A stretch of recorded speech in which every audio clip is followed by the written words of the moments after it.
We've seen so many references to Bloodborne in Max0r's other videos, but we haven't checked it out. So I guess we're gonna have to fix that today. The video has spoilers. Bloodborne is a Lovecraftian horror RPG that no one understands by definition, where the player is free to attack hordes of human children at will and consume their innards. If that in-depth and engaging anti-baby game... Hey, I mean, there's baby eating Kiwi. This might be a game for you. What is that supposed to mean? Oh wait, I do say I'll eat your babies quite a bit. You don't even remember your own jokes. Damn, dude. Appeals to you. Keep listening, because it gets worse. In this game, you play as John Bloodborne, a foreigner incapable of speech without the use of sign language. And... Oh yeah, I think he uses a lot of Persona 5 tracks in this one.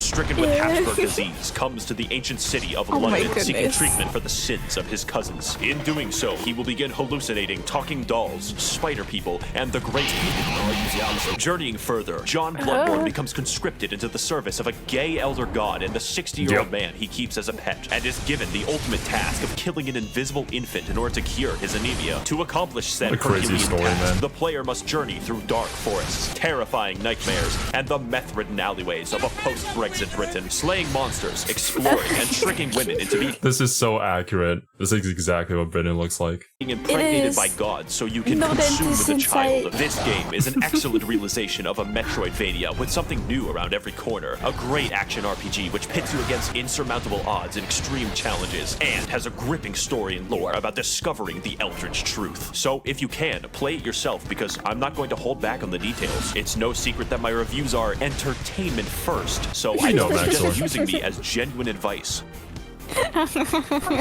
However, no! My heart is broken to pieces. Oh, no.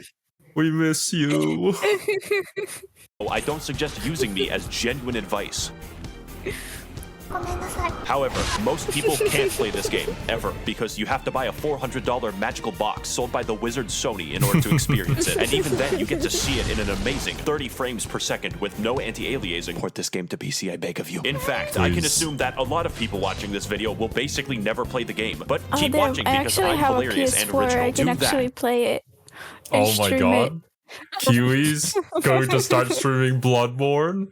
Oh, that would be such a disaster. Judging from your video gaming skills, Kiwi, I have no idea how that one's gonna go. To gauge it, I struggled with Tears of the Kingdom controls. Oh yeah. Oh god, man. And I can give you the full, unfiltered, uncensored, unsubstantiated, and unsportsmanlike experience that is Bloodborne.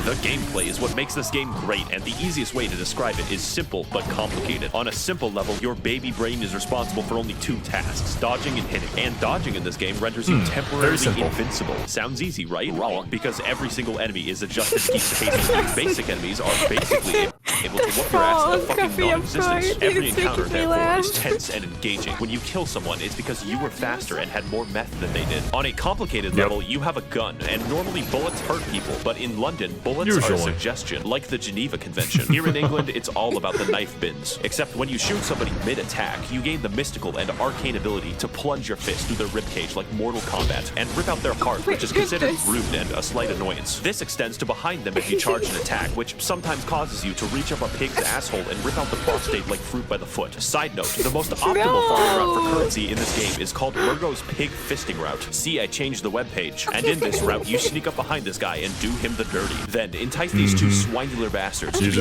mauled to death by members of Organization 13. Repeat 50 times. Oh no! The darkness! It's coming after me! Darkness. Can you guys smell the darkness like I can? Oh god.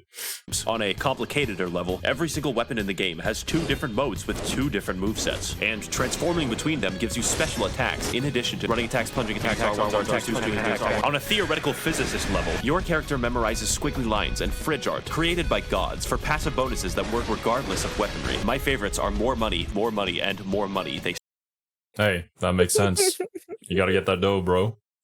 stack. Finally, on a meta-theoretical chiropractic level, every weapon is customizable with different gem slots that give differing effects for your attacks. And there are different types that can literally change all of the stats of the weapon, like making a fucking spear do more damage based off of intelligence. There's definitely more and a lot of strategy in how you level up your character, but I assume that you know how to level up in a fucking video game. But with all this combat prowess, you may be wondering, Max0r, who are these crusty abominations that you're fighting on screen? Well, to learn that much, we're going to have to delve into the lore. So buckle your britches, bitches, because this shit is wild. If I say something questionable, just accept it as fact. I can be trusted. 60 years ago, 20 rowdy college students took their education extremely seriously because they found woman Cthulhu. She was just in a portable toilet downstairs. Also, because they were bored, they beat to death a god of the sea with some bats, but that's a story for later. It turns out the entire world is ruled and created by a race of elder gods beyond human comprehension called the Great Ones. Figuring this out, they got Cthulhu's blood and were like, we can make a religion out of this. Because it turns out blood can heal people, which is really good due to all the knife crime. So everyone starts drinking it a little too much and they get the money to build 36 cathedrals, but it turns out eventually the blood turns you into a werewolf. So the church hires a guy named German to go fight the beasts with an organization known as the Hunters, but there's too many beasts, so he gives up. Now the knife crime is increased. So yeah, there was that one joke, you probably don't remember, it's been such a long time. It was during the Elden Ring video where he said like, I don't speak German. It's like my least favorite disability or something like that. He was referring to German in Bloodborne. The guy named German. Yeah.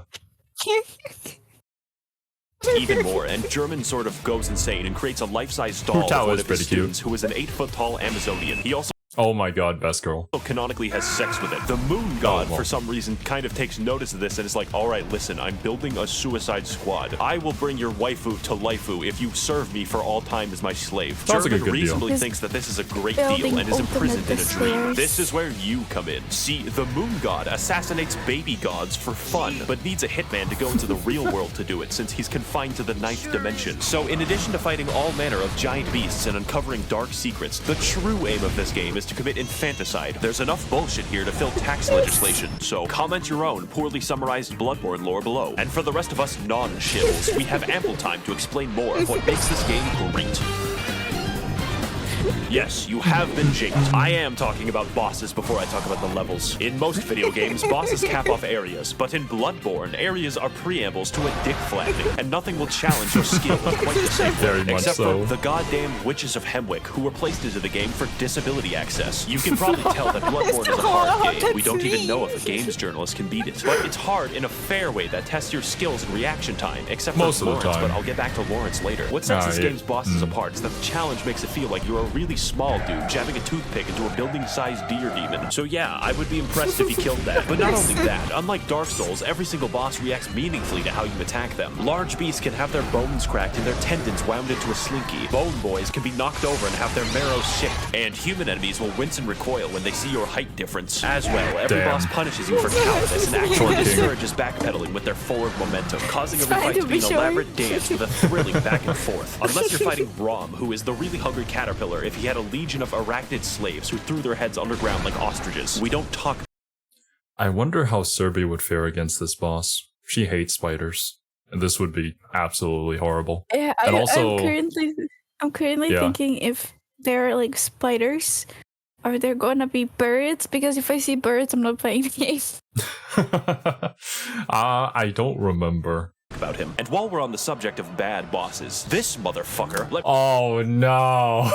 Okay, well, it'll be interesting to see how you think of this guy. Let me tell you something. The humanoid bosses in this game are paradoxically the most dangerous. But Mikolash is a psychological hazard that will hurt you personally. This boss literally feels like cut content because the fight centers around chasing him, and his direction depends on RNG, making him an actual speedrun. Why are you running? When you corner him, he uses one attack, and then you chase him again, where he gains the power to insta-kill you. God forbid you're hit by it, because if you get hit by the insta-kill, it's such BS. Dude, you've been chasing him for so long, and he just keeps on running and running, and then he turns around and hits you with one attack, and you die.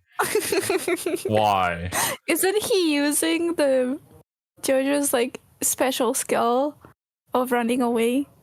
Oh, We haven't even gotten to that part yet, and you already know the memes. Of course you do. Yes, of course. Dawn, here's a tip. Save up 10 poison knives and steal from your family if you must. Then wait until he jumps down this hole, poison him repeatedly, and watch him spaz the fuck out until death. You will thank me. But as a result of everyone who isn't Nico shit, conquering a boss in this game is absolutely rewarding on a level that other games cannot match. It's only because the odds are stacked against you in ways that don't feel bullshit most of the time that conquering them is the main reason I play, and their fights are undoubtedly the best I've ever done in video games. But that isn't most of the time in the game. In fact, a lot of your time is spent exploring the areas, so let's get into that. Lesson 1 in area design. Where the fuck am I going? Exploration is the name of the game, except it's called Bloodborne. Only this time, you don't bring smallpox and kill 20 million people. We're looking at a solid 10 this time, because the main enemies in this game are British townspeople. It's how the developers made sure you didn't feel bad about killing them. The plague of beasts infecting London causes people's teeth to become beast-like, makes you aggressive at night, and slurs your speech.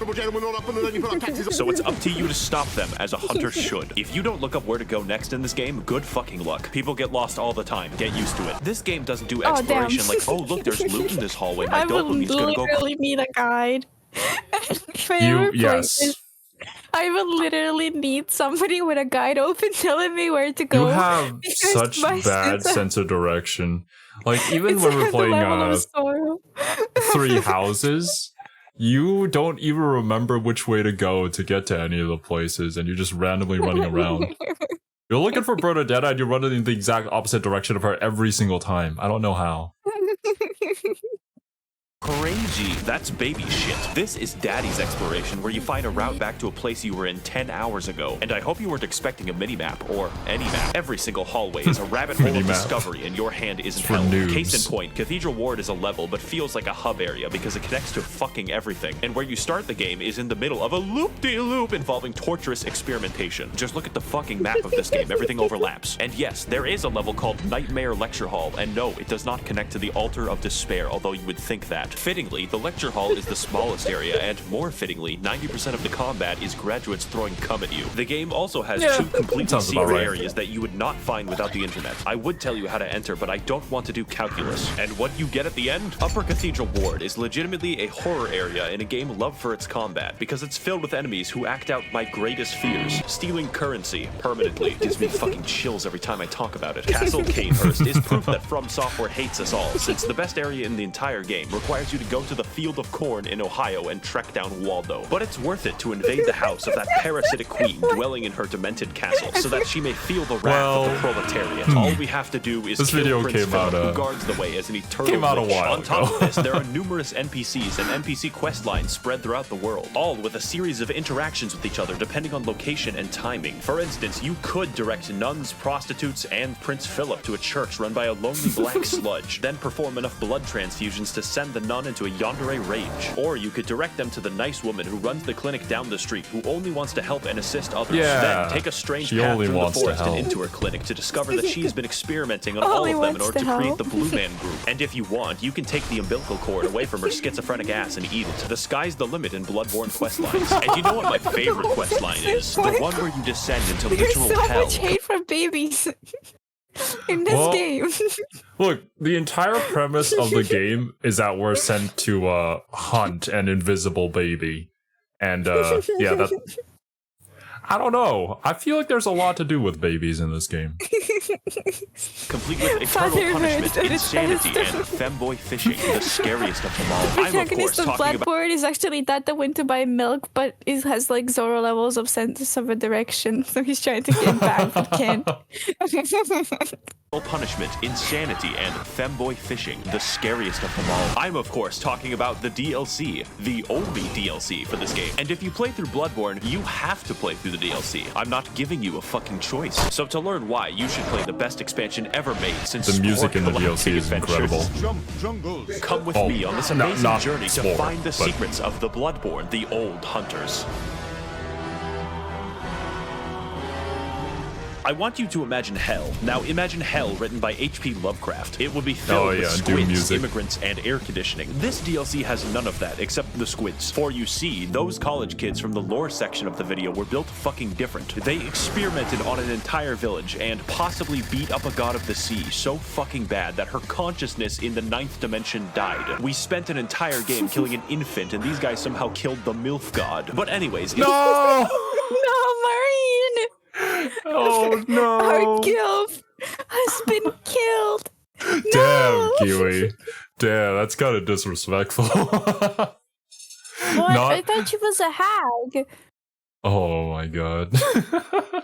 Sure. In the process of this, it cursed them and all of the hunters to be doomed to a hell upon death, where they will hunt in a bloodthirsty rage without rest for all eternity, indistinguishable from a political subreddit. Case in point, this is Ludwig. He's the first boss of the DLC and has a reputation for causing refunds. Not because he's bad, but because he's too good for you. The first phase is as difficult for me as realizing that Golden Corral is not actually a real corral. But like every restaurant except Golden Corral, the rewards at the end are delicious because his second phase is even harder. Now, I'm not going to lie, this DLC has 4 bosses and 3 of the hardest bosses I have ever fought in any video game ever. So, your ass will be clenched the entire time, and the fact that he's the 3rd hardest is fucking concerning. Some people tell me, Max0r, your videos have gotten me through tough times because they made me laugh. But like this boss, you are the one who is truly overcoming these challenges, and I believe in your ability to beat both of them. King, Boss Lightning Round. The DLC has many such cases of amazing bosses, including Lady Maria, who is the basis for German's extremely creepy 8-foot-tall doll fetish, but we'll get back to that, and Orphan of Cause, who was born from the literal dead body of a god. If you enjoy the sensation of being beaten to death with a sharpened placenta, this is the fight for you. And you ever have that need, Kiwi? What need? To be beaten to death by a sharpened placenta. Yes. I see. That is just a normal thing, because I do too. Yeah.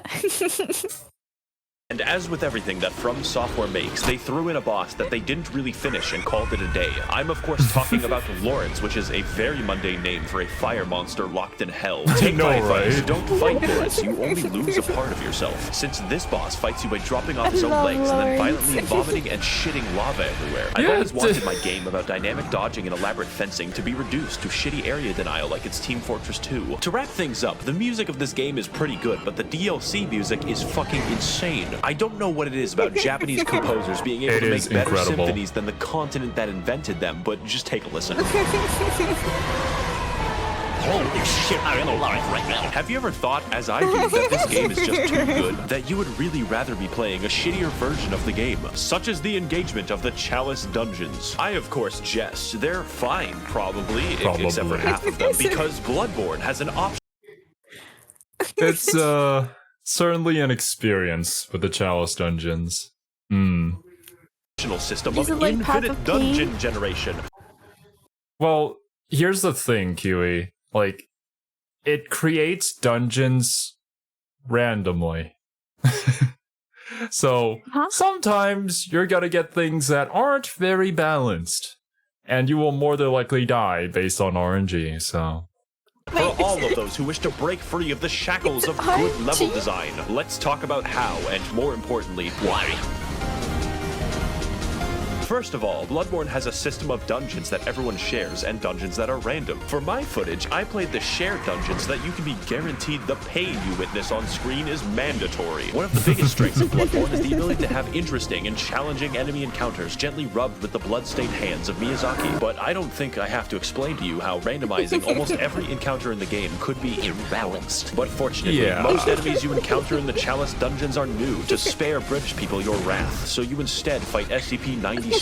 But why are we here? It turns out that the entire city of London was built on a Celtic burial ground, an ancient civilization called the Tumerians who discovered the healing powers of blood and then mysteriously disappeared. Wow, I wonder what happened. This is all cool in theory, but the reality is that most of the time you fight the same 4 enemies, and the first 3 dungeons can be replaced by Simon Says. My cat literally wouldn't notice. The Chalice Dungeons are so forgotten that the developers use them to put joke enemies into the game. My favorite is the man who aggressively rolls at you, stark naked wearing only his Nikes. The uniqueness also extends to the I bosses. have no idea who came up with that one. They're actually pretty cool, like Tumerian Descendant, Watchdog, and the 3 overweight men. Do you remember that basic enemy from like 2 levels? He is the boss now. Rom, he is the boss again. The only thing stopping me from throwing myself into a wood chipper is the fact that Mikolash isn't back. And if you're going to have replays, you probably want to make sure that they're actually good. In fact, the bosses are so fucking imbalanced that the Watchdog fight is primarily comprised of instant kill attacks. I beat Sekiro backwards on a keyboard, and this shit is too fucking much. Now, normally that— I still can't believe he actually did that. When I first saw this video, I thought it was actually just a joke. But no, he actually did do that.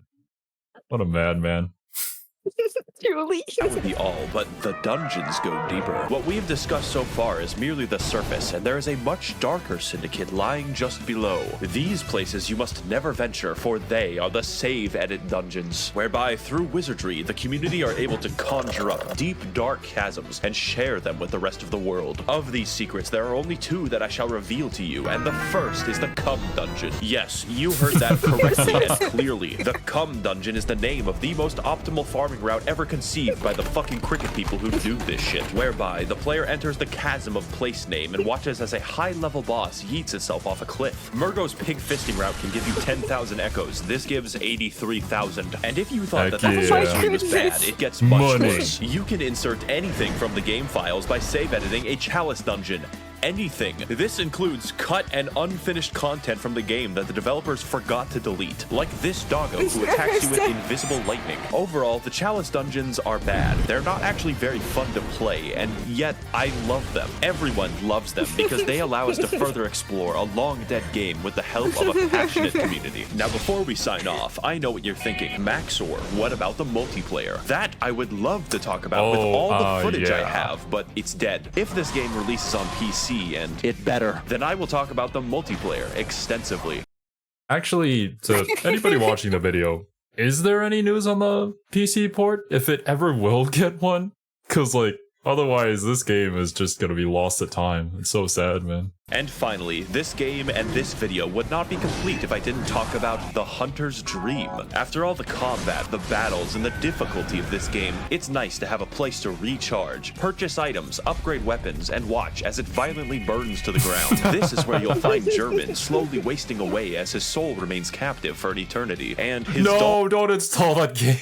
You'll find German slowly wasting away as his soul remains captive for an eternity, and his doll waifu that he sold his existence to be with. She talks to you, levels you up, offers you advice, and German says you're allowed to have sex with her. When I fell down and felt defeated, she was there to pick me up. When I emoted at her randomly, she pretended to be impressed, and she was there, graciously standing in the background of this one shot that I took of myself. She is our waifu now, and the game is perfect and complete because she is in it. Now excuse me as I engage in the supplementary lore material. Should you get as a man of culture, that is actually a really good doujin. Oh my goodness. No, I'm just saying the art was on a whole different level. Alright? If you haven't checked it out, go and try and find it. I'm sure you'll find it. Like, if you know where to find it. Get the game. Yes, absolutely. I am biased. In fact, you should physically enter Sony's headquarters and demand that it be ported to PC. I will be right there with you. Tasers will not stop me. I would like to thank the corrupt hackers and politicians funneling money into this channel directly from the taxpayer. If you would like to contribute your funds accrued through extensive federal government corruption, you can head to my Patreon to learn more. I would also like to thank the kind denizens of the Mythbusters Smut Discord who sent me half the memes in this video. And as always, thank you for watching. Thank you very much, Max0r, for another incredible video. But yeah, that was Bloodborne. I think of Bloodborne as like, how should I? Well, you haven't seen Claymore yet, but a very easy comparison in terms of like anime is that like Dark Souls is kind of based off of Berserk, whereas Bloodborne is more based off of Claymore.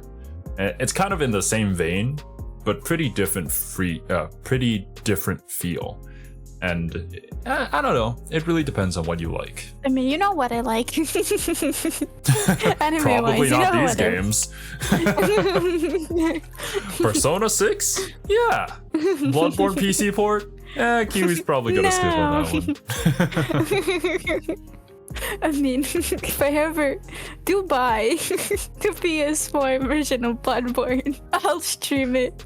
I'll bring Zero more pain than Path of Pain brought him. Dude. Alright.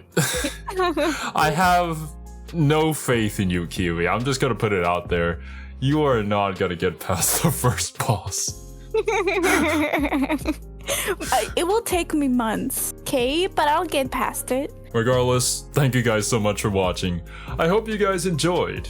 And I will catch you in the next one. Bye-bye.